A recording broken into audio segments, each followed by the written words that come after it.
Hai, Assalamualaikum warahmatullahi wabarakatuh. Saya Rizka. Di video kali ini, saya akan menjelaskan dua jenis output dari dataset yang sudah kita analisis menggunakan RAM 2030 di video saya sebelumnya. Link sudah saya sematkan di deskripsi video ini. Oke, jadi di video saya kali ini, saya akan membahas dua output yaitu individual item feed dan individual person feed. Kemudian nanti akan saya kombinasikan dengan data di Excel yang saya olah dari dua output tersebut. Langsung saja ya, saya akan share screen. Kita buka project yang sudah kita buat, yaitu dataset 2. Klik open, pilih dataset 2, ekstensinya room. Kemudian kita buka full analysis and display. Kita pilih display analysis. Oke, kita pilih individual item feed, display item feed. Oke, di sini ada kolom item ya. Jadi ini masih serial order, diurutkan berdasarkan nomor, bukan berdasarkan tingkat kesulitan. Kemudian di sini ada location yang menyatakan item difficulty ya, di mana semakin kecil angkanya semakin mudah. Semakin besar angkanya semakin sulit dikerjakan. Kita ambil dua contoh. Item soal nomor satu memiliki item difficulty -2. Kemudian item nomor 7, item difficulty-nya 0,45. Artinya soal nomor 7 lebih sulit daripada soal nomor satu. Ini sudah dalam skala logit.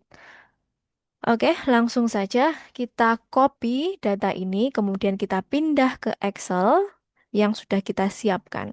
Kita klik sekali, kita klik copy, kemudian kita ke Excel yang sudah kita siapkan. Kita Ctrl V. Oke, tidak usah kita rubah urutannya. Kita copy location yang menunjukkan item difficulty. Oke, Ctrl C. Kita buka sheet yang baru. Kemudian kita klik kanan. Kita pilih paste spatial. Kita pilih transpose. Karena kita ingin merubah kolom tadi menjadi baris. Oke.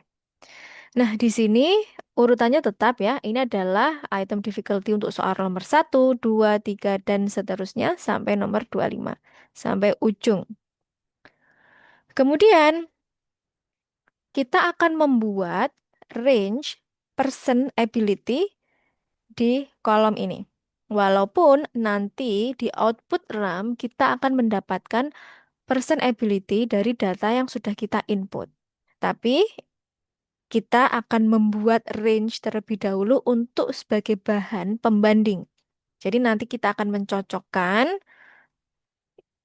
sheet 2 ini ke sheet yang person ability. Oke, sebelum ke sana supaya kita tidak bingung, saya akan fokus di data ini terlebih dahulu. Oke. eh kita perkirakan saja. Kita mau mulai dari person ability berapa? Anggaplah mulai dari -3. Oke. Kemudian kita mau membuat beda 0,25. Berarti untuk selanjutnya adalah -2,75. Oke, kita blok saja. Kemudian kita drag ke bawah sampai mungkin sampai eh, person ability 3. Oke, jadi kita blok, klik kanan, kita atur format selnya, kita pilih number, desimalnya 2 saja sudah cukup, kita oke. Nah, di sini untuk baris pertama adalah item difficulty. Untuk kolom pertama adalah perkiraan, bukan perkiraan, range person ability yang kita buat, ya, bukan yang RAM hasilkan. Ini adalah yang kita buat. Oke, lalu di sini kita masukkan rumus, ya, Rush model. Masih ingat eksponensial, ya, dalam bentuk eksponensial. Kalau lupa bisa dibuka lagi bukunya, rumus Rush model di David Endrick and Ida Marais book. Oke. Jadi saya ingatkan eksponensial, oke, person ability dikurangi item difficulty, kita kurung, kita ke sini saja mengeditnya supaya lebih leluasa. Kemudian jangan lupa kita kunci di sini karena nanti eh, kolomnya akan berubah, tetapi barisnya akan tetap. Maka karena barisnya tetap, kita kunci di sini. Oke. Kemudian kita bagi eksponensial 1 plus pembilangnya kita copy. Oke. Oke. Kita cek terlebih dahulu apakah sesuai eksponensial percent ability dikurangi item difficulty dibagi, oh maaf saya lupa, dibagi 1 plus eksponensialnya di sini ya. Oke. Kalau tidak hafal, sekali lagi bisa dibuka bukunya ya. Ini adalah rumus Rush model. Kemudian kita enter. Oke. Jadi ini adalah probabilitas menjawab benar ya. Kalau saya maknai secara utuh ya,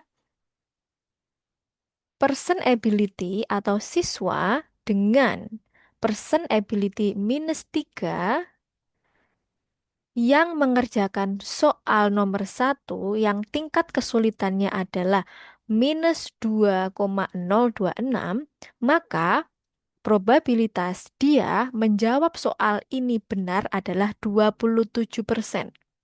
Jadi seperti itu maknanya. Kenapa persentasenya kecil cuma 27%? Karena kita lihat di sini person ability-nya lebih kecil daripada item difficulty.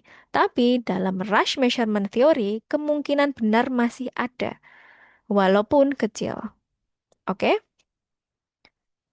kita langsung drag saja dari sini sampai ke ujung. Oke, kita tarik sampai ujung. Oke, kita lihat ya.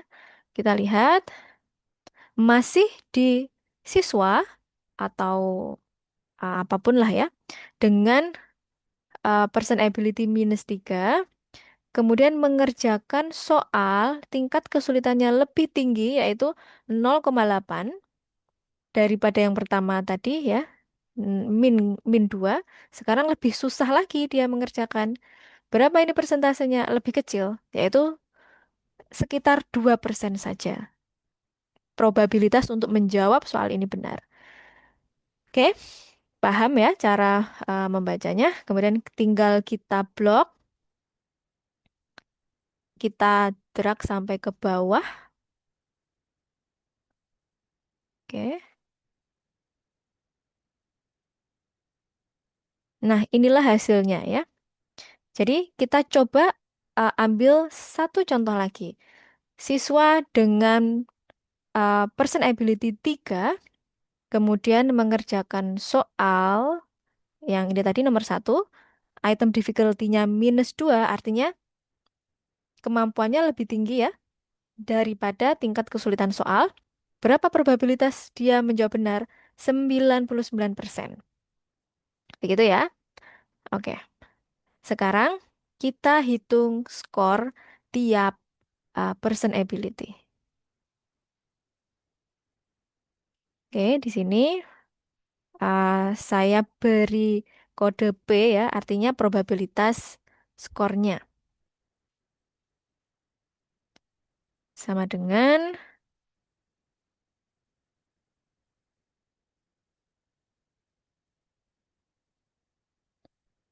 oke, sebentar.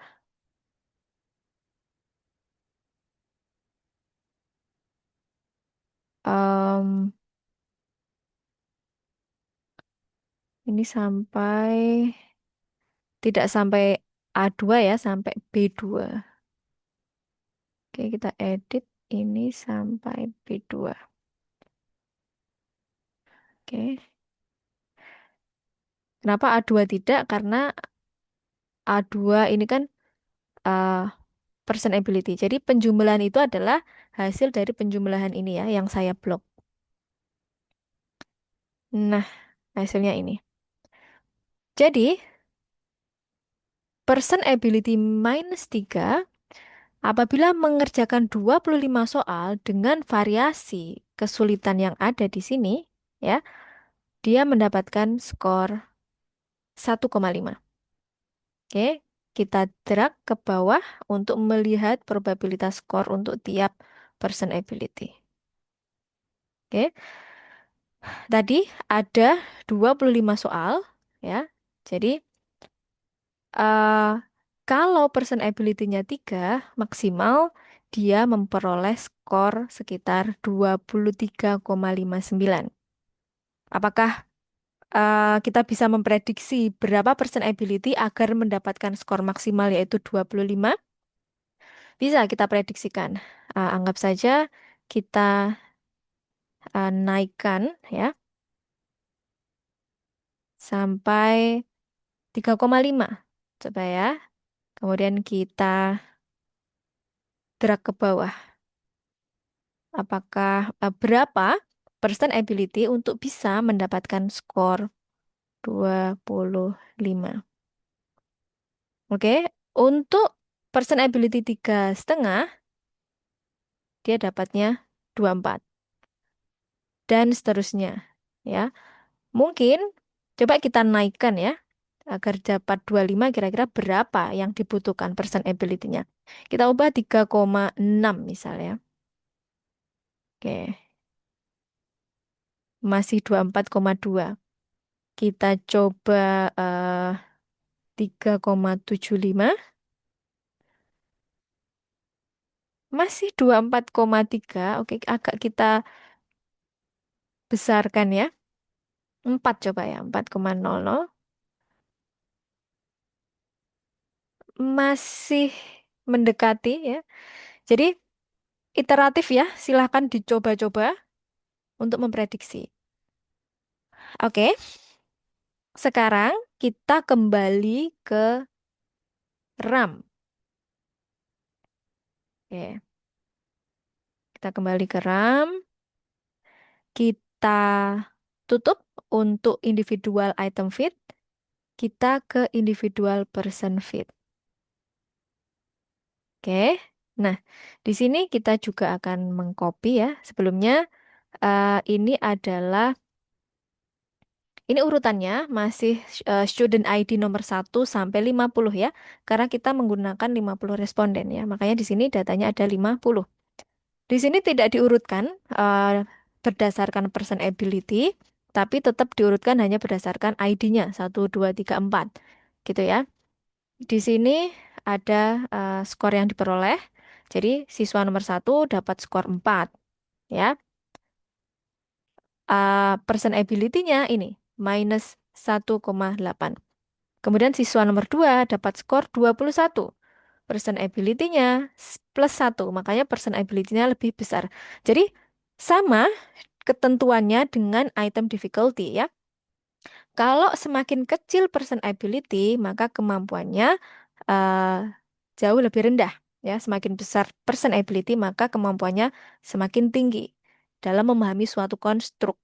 Oke, kita copy, klik bagian pojok kiri atas, kemudian kita copy. Kita kembali ke Excel tadi, tapi kita buat sheet yang baru. Kita copy di sini. Oke. Nah, sekarang kita bandingkan dengan hasil kerja kita di sheet 2. Oke. Caranya seperti apa? Kita lihat uh, di sini, ini nomornya ya. Ini untuk uh, saya tambahkan kolom ya, supaya mudah kita ID ya, supaya mudah penyebutan. Ini siswa nomor 1, siswa nomor 2 gitu ya. Ada 50 siswa. Oke. Jadi siswa nomor 1 skornya 4, persen ability-nya berapa? Min 1,8. Kita coba cari yang mendekati yang tersedia di sini tadi ya. Oke. Berarti 1 ya. Persen ability 1 ya, yaitu siswa nomor 2 ya. Siswa nomor 2 person ability 1. Dia dapat skornya berapa? 21. Oke, saya ulangi ya. Ini adalah kolom ID siswa, ini adalah kolom skor yang diperoleh siswa, raw score. Ini adalah person ability atau uh, person ability siswa. Dan yang penting ini adalah fit residual. Ini penting, saya beri tanda. Oke, kita mau menganalisis siswa nomor 2. Oke, siswa nomor 2, dia person ability-nya 1, skornya 21. Kita cek apakah benar dengan person ability 1, skornya 21 atau sekitar 21. Kita cek person ability 1 di sini ya. Person ability 1 di sini skornya adalah 17,7 ya. Menurut perhitungan rush probability untuk person ability 1 adalah 17,7. Tapi real testnya dia dapatnya 21. Nah, ada sekitar beda 4 poin. Oke, saya ulangi. Untuk menentukan item itu masih fit terhadap rush model, tidak diperoleh hanya simple dengan mengurangkan antara expected score dengan observed score. Tapi kita melihat fit residual pada apa? Karena kita punya dua fit residual ya. Yang pertama tadi adalah ini saya blok juga fit residual untuk individual item fit. Yang ini yang sheet yang ketiga ini adalah fit residual untuk individual person fit. Jadi untuk menentukan apakah item fit terhadap model rush, kita menggunakan fit residual pada output individual item fit. Jadi kita melihat yang ini untuk menentukan apakah item itu fit terhadap model rush. Kemudian untuk menentukan apakah untuk mengevaluasi kesesuaian ya pola responden atau pola siswa atau pola respon siswa terhadap model rush, kita menggunakan fit residual pada output individual person fit, yaitu yang ini. Ketentuannya sama. Apabila dalam range minus 2,5 sampai plus 2,5, maka masih dianggap fit terhadap rush model. Kita analisis terlebih dahulu dari itemnya ya.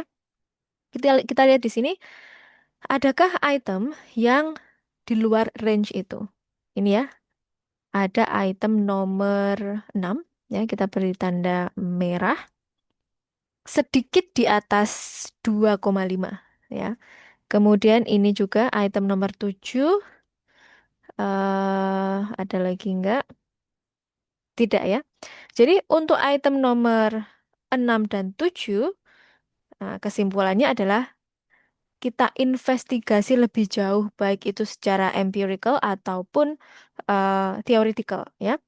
Tidak harus langsung di remove dari instrumen tes kita, tapi kita lihat mungkin ada ambiguity di situ atau apapun lah itu yang membutuhkan revisi.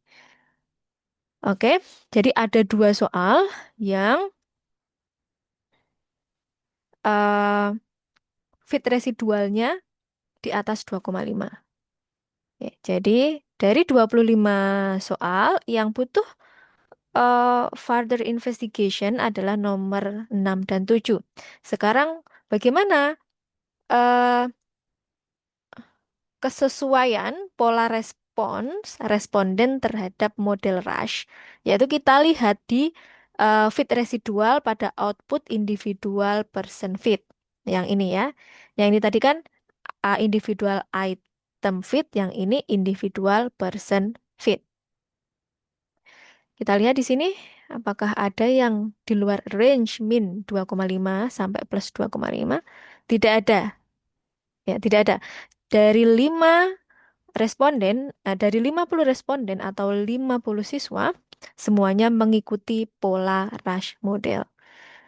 Oke, jadi kesimpulan dari dua output ini tadi ya, item, individual item fit dan individual person fit, berdasarkan fit residualnya, bisa kita simpulkan meskipun terdapat perbedaan antara expected score dengan observed score seperti yang kita lihat tadi ya, yang skor 21, di real score-nya 21, tapi di expected score-nya itu mana tadi?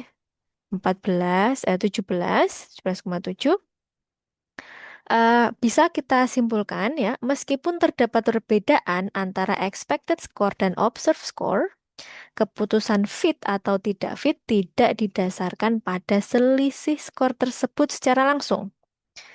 Rush mengevaluasi deviasi menggunakan person fit residual yang ini tadi. Ya, yang ini tadi. Person fit residual. Selama nilai fit residual masih berada dalam range min 2,5 sampai plus 2,5, maka respon siswa masih dianggap konsisten dengan model Rush. Begitu juga dengan item, ya. Kemudian adanya dua item misfit menunjukkan bahwa ketidaksesuaian lebih mungkin berasal dari karakteristik item tersebut, bukan dari pola respon siswa secara keseluruhan. Jadi ketika ada revisi, yang perlu direvisi adalah itemnya, bukan sampel yang kita gunakan. Oke, semoga bermanfaat. Wassalamualaikum warahmatullahi wabarakatuh. Jangan lupa eh, perhatikan juga video penjelasan saya yang lainnya berkaitan dengan output RAM 2030. Bye-bye.